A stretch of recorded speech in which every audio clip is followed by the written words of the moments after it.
Mulligatawny is a hearty soup that dates back to the late 1700s. It's really not an Indian dish, but Indian inspired. Many ingredients are cooked together to form this delicious and hearty soup.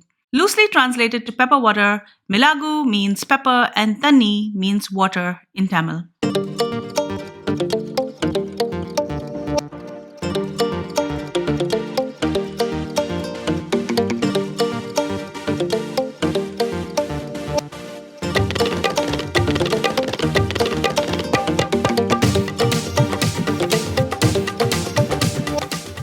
In this one-pot recipe, I'll be using my instant pot. Add some oil to the pot and allow it to heat up. I'm going to start with 1 cup of shallots and 1 teaspoon of sliced chilies. I'm using red chilies, but you can also use green chilies if you like, or you can leave the chilies out completely. Next, I'm going to add a 1/4 cup of finely chopped ginger and a 1/4 cup of finely chopped garlic. This will provide a nice burst of flavor in each bite.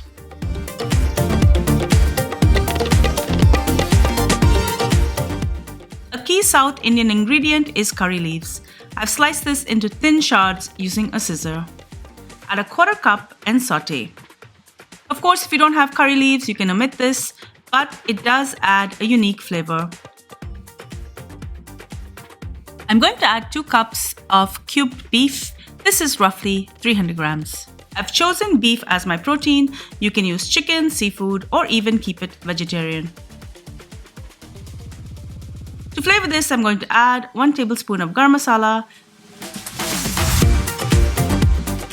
followed by 1 tablespoon of cumin powder. I'm also going to add 1 teaspoon each of turmeric and chili powder. Mix this all together.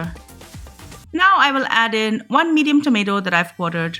Note that since I'm using a pressure cooker, I've cut this quite large, but if you're using a pot, cut the tomato smaller. Next, I'm going to add 1 cup of tamarind pulp. I've added tamarind to 1 cup of hot water. I've allowed it to soak, and now I'm just going to strain it in.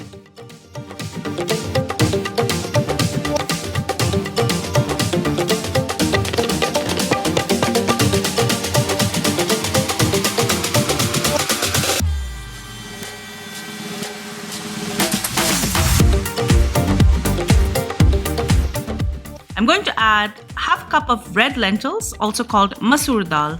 I've soaked this and drained it.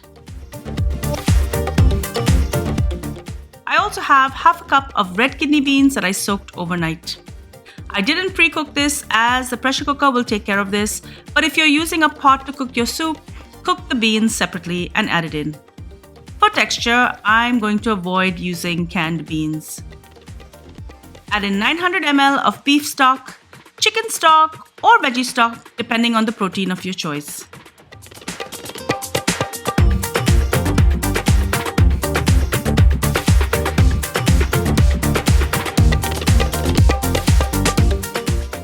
Add salt to taste. Pressure cook this for 12 minutes so the beef, lentils, and beans all cook together. Once the pressure drops, open the pressure cooker, taste for salt again, and add salt as required. Now for the rest of the veggies, I'm adding these in as I don't want to overcook them.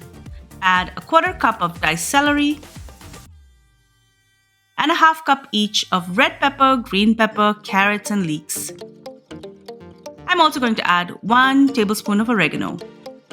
For a little body, I'm going to add in 2 teaspoons of tomato puree. Mix this in. It can't be pepper water without a healthy amount of fresh cracked pepper. I've got 1 tablespoon here and I'm going to add it in.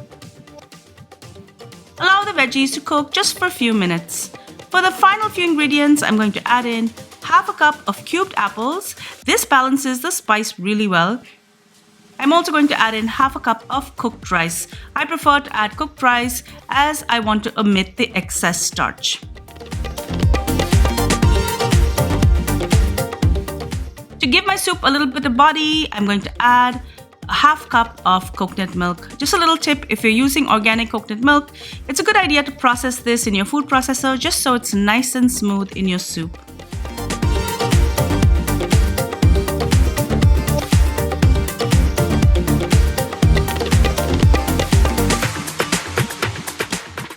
Finish off with chopped coriander. Some recipes call for the soup to be blended. I prefer my soup to be somewhat clear with a myriad of textures and flavors. Try this recipe, you won't be disappointed. Enjoy.